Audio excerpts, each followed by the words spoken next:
I'm Gareth Pugh and I'm a fashion designer. I'm based in London, but I show my collections twice a year in Paris.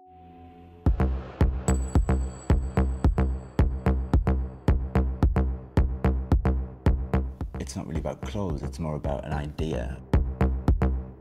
An alternate reality, I guess, or something that you're not necessarily so familiar with.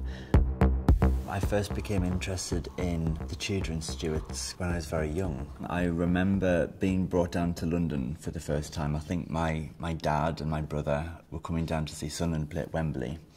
And because my mum didn't want me to feel like I was being left out, because I wasn't really that much into football, she took me around the Tower of London. And there was this magazine that she bought me, which was, it was kind of, I remember the first issue was all about Queen Elizabeth I. And it came with all these like little sort of costume things, and you could dress them up. And I remember getting, I wasn't very good at drawing heads. But I remember getting my mum or my dad to draw me a head, and then I would kind of draw the outfit from the neck down.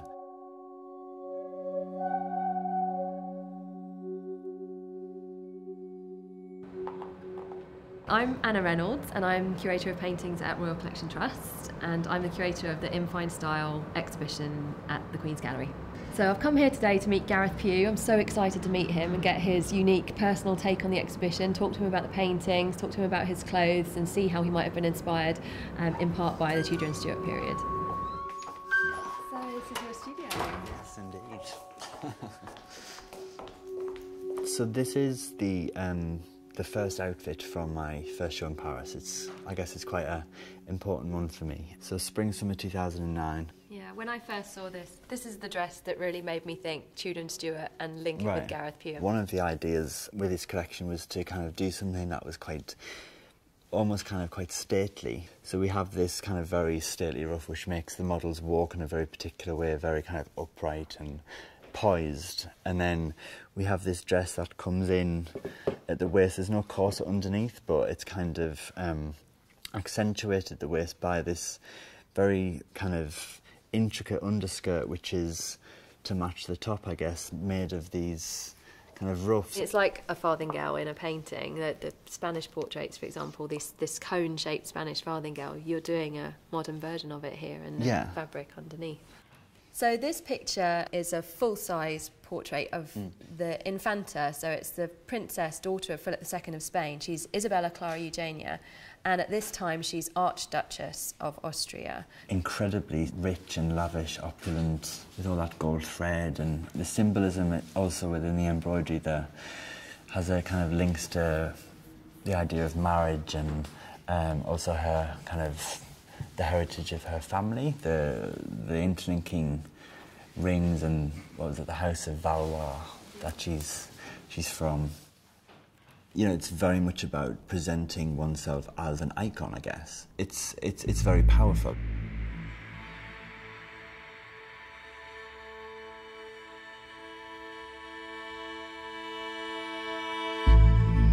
I don't necessarily like to think of what I do in historical terms, but actually the silhouette that we presented for fall, it was all incredibly long skirts with crinolines underneath, going up to a very small waist, and then there was these coats that kind of split away, so you've got this triangle over a triangular skirt shape. I love triangles. In physics, the triangle is the strongest shape known to man. It's all very kind of subtle, and it's all kind of quite, abstracted, but I think it all comes down to that silhouette of power, and I think, again, that's something that I like to inject a little bit into my own work.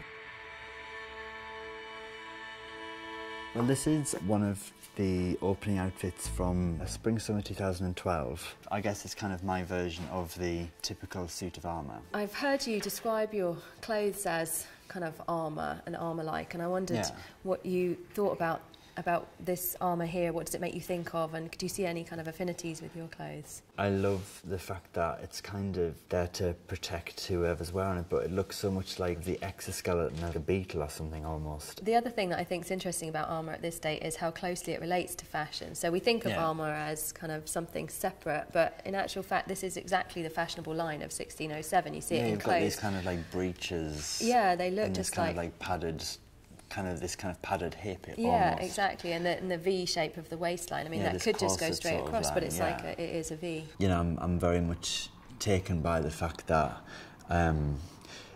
it's perhaps one of, especially like talking specifically about the Tudor period, sort of like the modern equivalent of the first power dresses. You know, that idea of using clothes for more purpose than just clothing oneself, especially with like how things kind of were started by the monarch, I guess, and copied by the court, and then copied by the merchants and the kind of more kind of middle classes, and then, you know, it kind of filters down, that kind of trickle down effect that, you know, people talk about even today with fashion. And it's kind of fascinating that was happening, you know, what, like 400 or 500 years ago as well.